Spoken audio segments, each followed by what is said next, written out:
Bonjour, vous écoutez le podcast Dessine-moi le monde de demain. À l'occasion de la 2e journée internationale du Petit Prince, nous donnons la parole à celles et ceux qui créent notre futur. Explorateurs, comédiens, activistes, entrepreneurs, toutes et tous partagent la même ambition. Inspirer le vent du renouveau et œuvrer ensemble pour le monde de demain.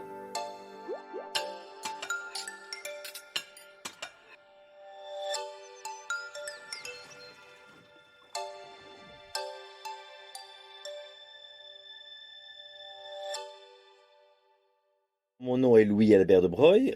Je suis l'heureux propriétaire du château de la Bourdesière et en même temps de la maison d'Érolles. Et je suis le gardien et le dépositaire de 2 éléments du patrimoine national.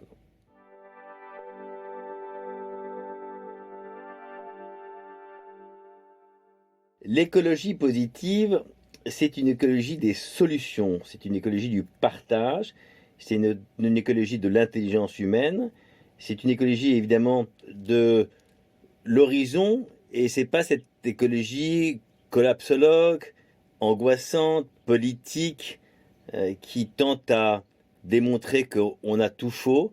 C'est l'écologie qui porte un horizon pour toutes les générations et ne pas faire reposer sur une génération, j'allais dire, les raisons pour lesquelles on doit être non seulement très actif dans la façon de réparer ce qui a été malheureusement mal engagé depuis un demi-siècle ou plus, et surtout, encore une fois, on doit construire une nouvelle histoire, une nouvelle narration de ce monde qui change et qui doit s'adapter à tous les traumatismes dont on doit effectivement faire face, mais qui sont solubles.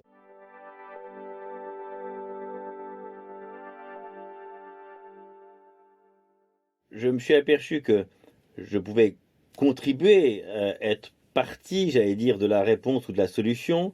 J'allais dire, il y a une petite trentaine d'années, au moment où j'ai planté dans le jardin conservatoire, devenu conservatoire de la Bourdesière, le potager du 19e siècle, une collection de tomates. Et au début des années 90, des professionnels, que ce soit des semenciers ou que ce soit des cultivateurs, ne comprenaient pas pourquoi les tomates étaient de toutes les couleurs, de toutes les formes et de tous les goûts. Et en les interrogeant, l'un me scandait qu'il faisait de la tomate depuis 4 générations et qu'il savait que les tomates n'étaient pas de toutes les couleurs, et l'autre me disait que l'important c'était le brevetage du vivant. Et j'ai pris donc conscience qu'on avait un double sujet de méconnaissance de la diversité, on ne disait pas à l'époque biodiversité, et en même temps une sorte d'arrogance d'un monde qui veut s'ériger en propriétaire de tout ce qui n'est autre que la diversité qui appartient à tout le monde.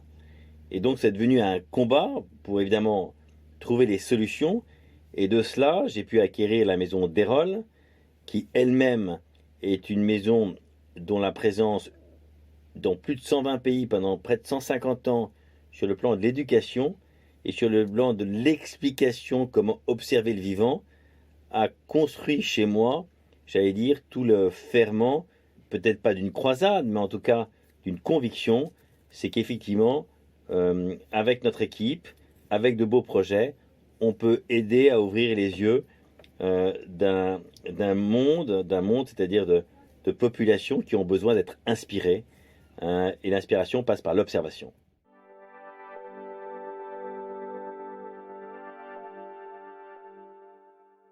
Dans un monde, j'allais dire, qui doit s'adapter au changement, il y a un élément fondamental, celui de l'éducation, et encore une fois l'éducation transgénérationnelle qui s'adresse à toutes les générations et qui doit partir du principe que cette éducation doit se faire avec aussi bien des ouvrages, aussi bien des manuels pédagogiques, des émissions, j'allais dire, qui portent les problèmes et qui portent aussi les solutions et qui portent la responsabilité de chacun. Et donc l'édition a un rôle fondamental, c'est celui, encore une fois, d'ouvrir les yeux à cette notion d'observation pour préserver et transmettre, pour être acteur, j'allais dire, de la préservation. Et pour ça, encore une fois, un tableau vaut mieux qu'un long discours, mais un livre ou des ouvrages pertinents sont souvent le moyen, encore une fois, de fixer l'attention d'un certain nombre, j'allais dire, de populations qui ont besoin, encore une fois, de se reconnaître dans l'éducation.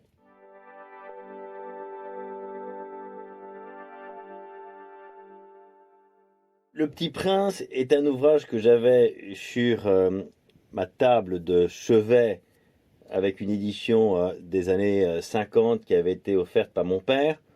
Et donc, la seule phrase, pour être tout à fait honnête, que je gardais à l'esprit, c'est faire la toilette de sa planète.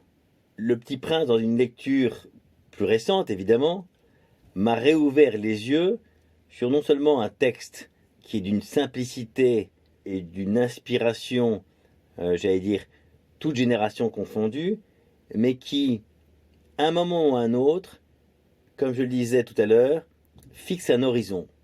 L'horizon, c'est l'imaginaire. L'imaginaire, c'est la capacité que nous avons de nous projeter dans un monde que nous ne connaissons pas. Et pour que cet imaginaire soit véritablement un moteur de l'action, eh bien, c'est dans la relecture, effectivement, du Petit Prince que j'y retrouvais des vraies postures, ce que j'appelle les 10 postures de l'écologie positive, et qui me rappellent encore une fois que très souvent, des textes très simples, quand on soulève le coin du petit voile, ça devient un coin du grand voile, et c'est un texte humaniste. C'est un texte qui dit, à juste titre, l'essentiel, on ne le voit pas, et on ne le regarde pas, et pourtant il est là. Et le Petit Prince, c'est cela, c'est faire prendre soin de sa planète, mais c'est finalement se dire que l'essentiel, on ne le voit pas, et pourtant il est là.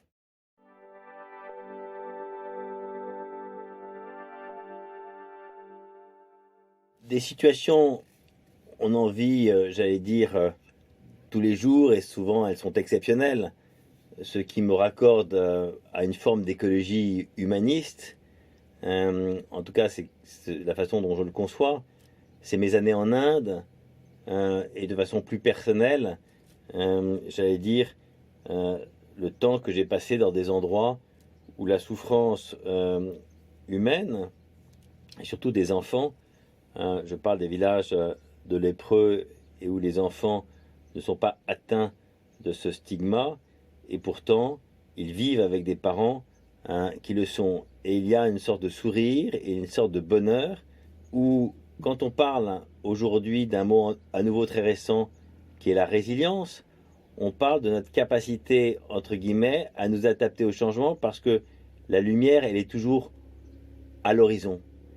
Et ces populations m'ont montré que la lumière, elle est toujours à l'horizon, quels que soient les tourments que vous avez qui sont dans votre corps, comme ceux de la lèpre, de ce bacille qui, comme vous le savez, vous grignote les extrémités, les mains, les doigts, les yeux, le nez. Et donc, oui, pour moi, l'écologie, l'oikos, c'est la maison commune. C'est donc le lieu où on vit tous. C'est le lieu où on se sent responsable des autres et on est capable, même dans les moments les plus compliqués ou les plus complexes de la vie, de se dire la lumière est quand même au loin. Et pour moi, ça a été avec eux une extraordinaire leçon de vie, le sourire des enfants avec leurs parents.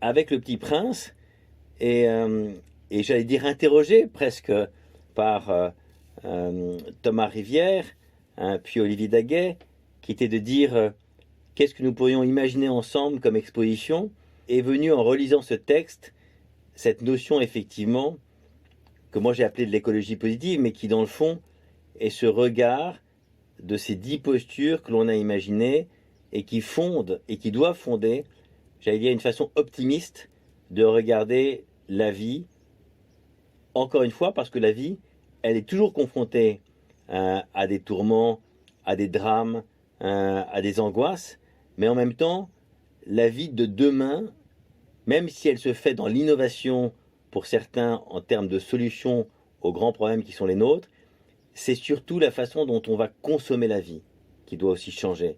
Et la consommer, c'est te dire que la nature est vraiment une aventure.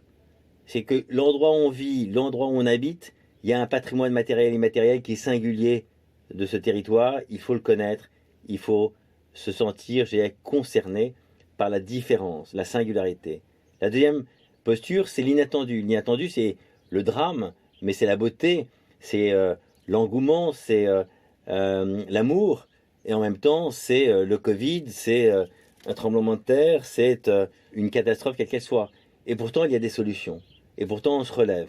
Et pourtant, tant qu'il y a de la vie, il y a l'espoir. Et donc, la notion de résilience, c'est l'adaptation à un monde qui change. Et puis, il y a la maison commune, qui est la troisième étape de ce parcours. La maison commune, c'est quoi? C'est l'oikos, comme je disais. L'oikos, c'est quoi? C'est notre communauté, c'est là où on vit, c'est là où on vit. On doit vivre plus frugalement, on doit vivre plus intensément, mais en même temps avec une meilleure hygiène de vie, avec plus j'allais dire, de construction bas carbone, avec une capacité d'écoute et de partage avec les autres. Et puis ensuite, il y a la faune. La faune, c'est quoi?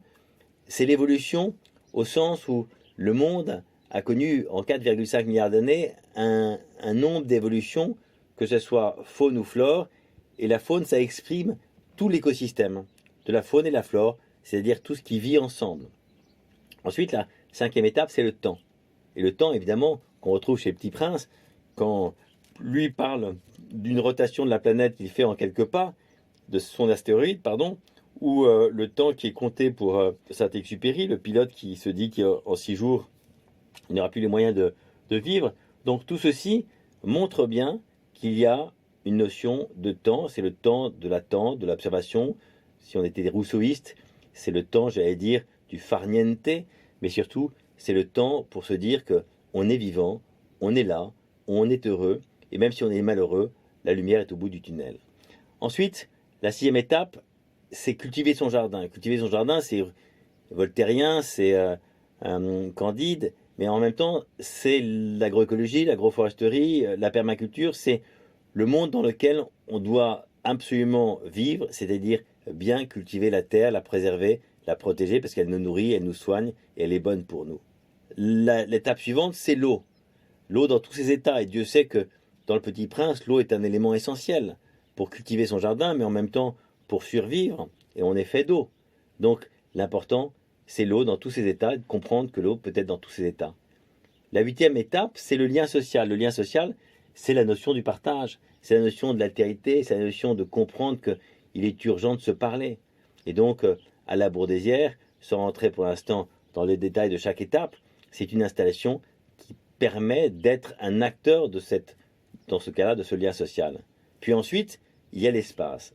Et l'espace, évidemment, chez le Petit Prince, c'est les astéroïdes, c'est le monde dans lequel il va pour arriver sur la Terre.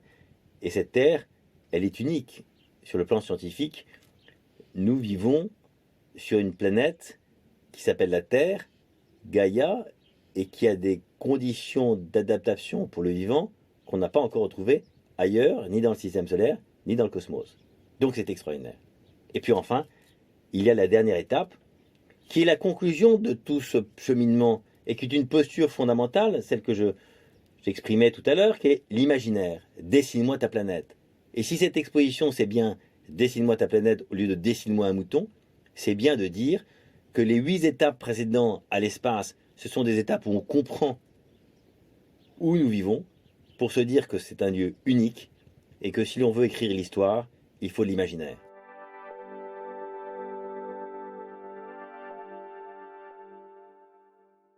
Les messages que cette exposition exprime, dessine-moi ta planète, c'est qu'on doit être nous-mêmes l'acteur de demain.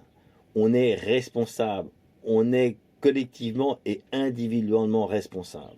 Pour cela, on peut puiser dans les livres, dans les récits, dans la façon dont on a adressé l'histoire auparavant, et puiser dedans, dans tout cela, toutes les raisons pour lesquelles on doit être confiant de notre capacité à encore s'émerveiller, à encore rêver, à encore partager.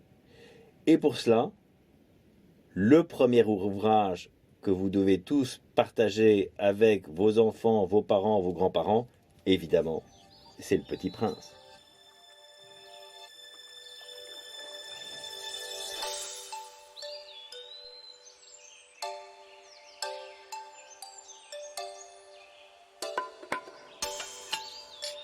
C'était le podcast du Petit Prince, Dessine-moi le monde de demain.